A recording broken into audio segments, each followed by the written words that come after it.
हमारी खुशी में, हमारे दुख में ज्यादा से ज्यादा लोग भैया आवाज खींच रहा है आज, क्या बात है?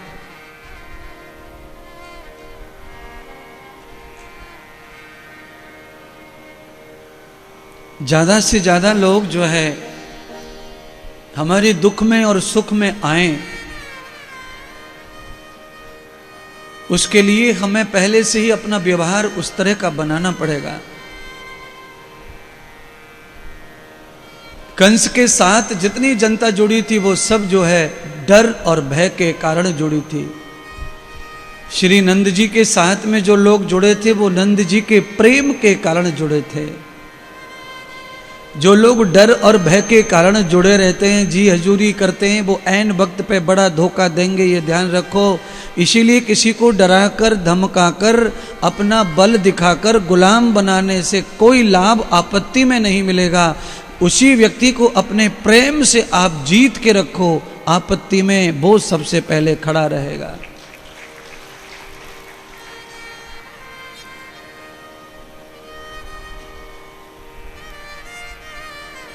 अच्छा ऐसा है जो बात कही जा रही है ना, इनको थोड़ा अपना के भी देखो। एक तो ऐसा करो कि एक साल आप डंडा लेकर के खड़े रहो मोहल्ले में, जिसको लगे उसी को कुटाई करो और उसको बोलो मेरी गुलामी कर, मेरी चप्पल उठा, जूता उठा और मैं जो कहूं वो कर। तो उसको डरा के धमका के आप अपना गुलाम बना के रखो एक साल। और फिर दूसरे साल कुछ लोगों को आप अपने प्रेम से, दया से, सरलता से, व्यवहार से आप उन्हें अपना बना के रखो। एक साल के ही व्यवहार में आपको पता चलेगा कि प्रेम से जिनको झुकाया जाता है उनको बल से झुकाने पर कुछ नहीं मिलेगा।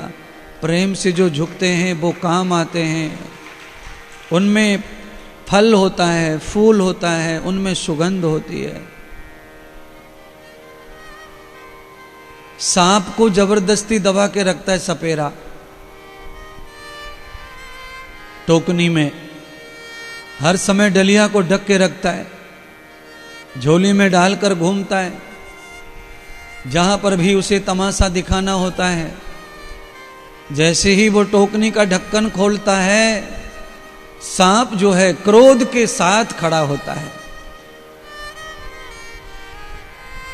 सांप धीरे धीरे टोकनी से निकलता नहीं है, झटके से खड़ा होता है, फुसकार मारता है, क्रोध बताता है अपना।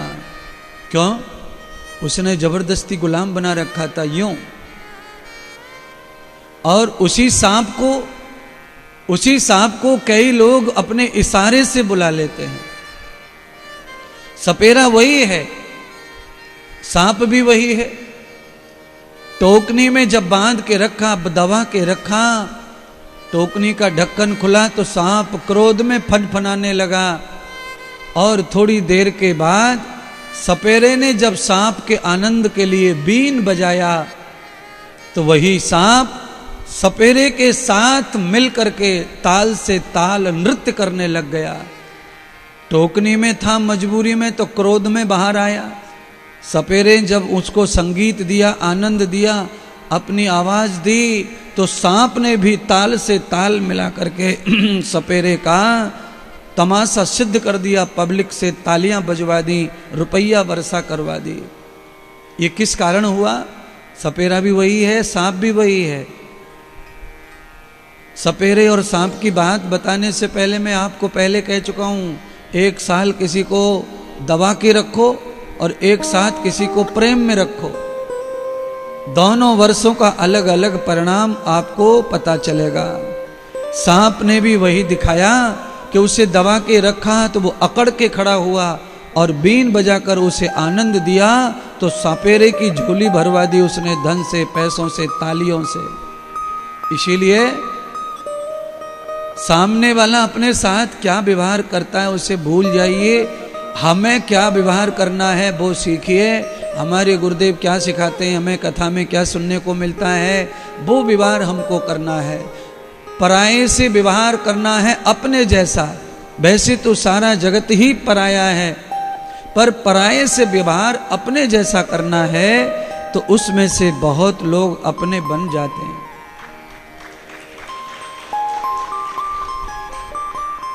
अच्छा, सुबह सुबह हम लोग बैठते हैं दर्शन के लिए, तब प्यार की जगह पर फटकार लगाना शुरू कर दें तो हमें लगता है तीसरे दिन कोई नहीं आएगा अपने यहां। तो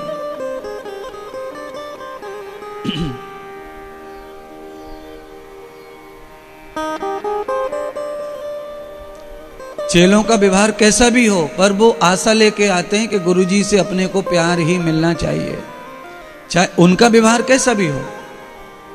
वो खुद में चाहे जो भी रहें, जैसे भी रहें उनके मन अनुसार, पर गुरुजी के पास आए तो उनको प्यार मिलना चाहिए, ये उनकी आशा है।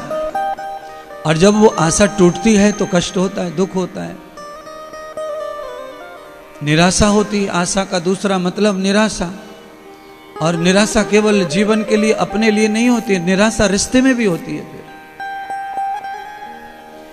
अब ये मैंने अपने ऊपर डाल के समझाने का प्रयत्न किया है, ये मेरे अपने लिए नहीं है, ये आप सबके व्यवहार के लिए है। इसीलिए आज नंद उत्सव में सारे देवता यश दे रहे भगवान नंद जी के बालक को। यशोदा मैया को कह रहे जुग जुग जीवेरी यशोदा तेरो, तेरे लाला को यश मिले, जुग जुग जीने का मौका मिले। सच बात है, कितने जुग बीत गए। अभी हमारे भैया वो एंकर कह रहे थे 5200 वर्ष हो गए भगवान की लीलाओं को किए हुए। इतने वर्षों के बाद भी भगवान की ही कथा, भगवान की चर्चा ही की जा रही है, उनकी किए हुए कर्म, किए हुए लीलाएं गाई जा रही हैं, उनके स्वभाव और स्वरूप को बखाना जा रहा है। हमारे जैसे लाखों लोगों के घर बन गए, आश्रम बन गए, गौशाला बन गई और बन जाएंगे, कम रह गए। तो भगवान की कथा से ही इतना वैभव मिल जाता है, भगवान की कथा गाने से इतना वैभव, धन संपत्ति, सम्मान मिलता है। अगर भगवान के अपन सच में बन के रहेंगे तो अपने पास और क्या क्या हो सकता है। भगवान की कथा करने वाले सच में भगवान के नहीं है, आप पक्का और मान लो इस बात को। भगवान की कथा भी एक तरह का व्यवसाय जैसा है। लोग अपने बच्चे पालने के लिए कथा ज्यादातर करते हैं। घर मकान, शादी ब्याह अपने बच्चों की करना, प्लॉट मकान खरीदना, ये कथा के ही फलस्वरूप ज्यादातर व्यासों का है। सबकी जीवन जुड़ी है, सबका अर्थ जुड़ा हुआ है, सबका संसार जुड़ा हुआ है। अब कोई साधु सन्यासी, साधु महात्मा कोई ऐसे रहते हैं जिनका कथा से व्यवसाय नहीं है, दे दे उसका भला और ना दे उसका भी भला।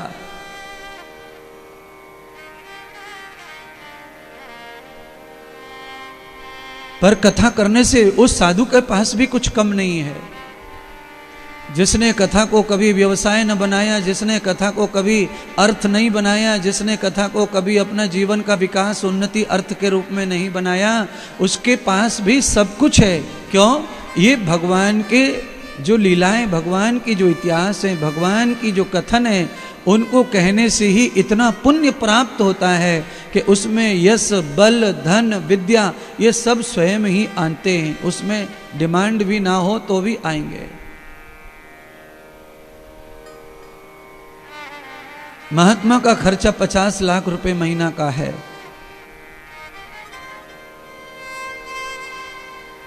अगर उनका खर्चा इतना है तो खर्चा किस बात का है महात्मा का 50 लाख? सुबह से शाम तक जो भोजन चलता है वो खर्चा है, गैया खाती हैं वो खर्चा है, बुजुर्ग खाते हैं वो खर्चा है, आश्रम में पंखा बिजली चलते हैं वो भी खर्चा है, आश्रम में कर्मचारी भी रहते हैं, तनख्वाह लेते हैं वो खर्चा है, आश्रम की व्यवस्थाएं। अब उसमें 10-5 लाख रुपए कोई कमाते खाते उनको भेंट कर दे कथा के मूल्य के रूप में, तो उनका सपोर्ट इस सेवा को प्राप्त हो जाता है। उससे ही महात्मा का भी काम चलता रहता है। कोई देने के लायक है उसे दे देना चाहिए, और जो लायक देने के लिए नहीं है, कथा ही भाव है, तो उसे कथा करनी चाहिए हिम्मत जुटा करके। आवश्यकता ये नहीं है कि हमारे पास में इतना ज़्यादा देने के लिए नहीं है तो हम कैसे कथा करें। आपको कथा करनी है सबसे पहले, बाद में देने लेने का टाइम बाद में आता है। पहले कथा हो जाए, विदाई होगी, तब देखेंगे देने लेने का कार्यक्रम क्या करना पड़ेगा। साल में मुझे तो एक आधी यजमान देता है दक्षिणा, ये ध्यान रखो आप सब। अगर 50 कथा होती हैं तो मेरी 48 कथा उधार होती हैं, 2 कथा नगद होती हैं। अब उधार क्या होता है अपनों के साथ? अच्छा बोलो, बाप का बेटे के साथ क्या उधार है? मां का बेटी के साथ क्या उधार है?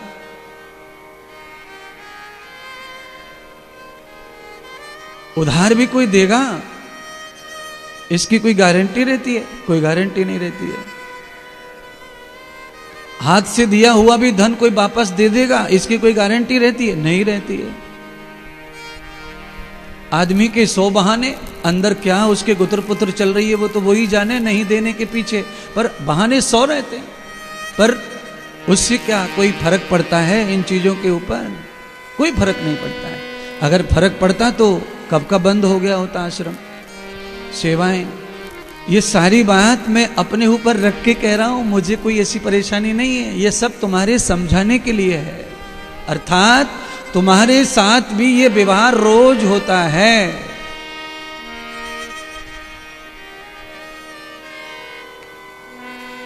पर किसी के वापस देने से या खा जाने से तुम्हारी कोई हानि नहीं हो रही है।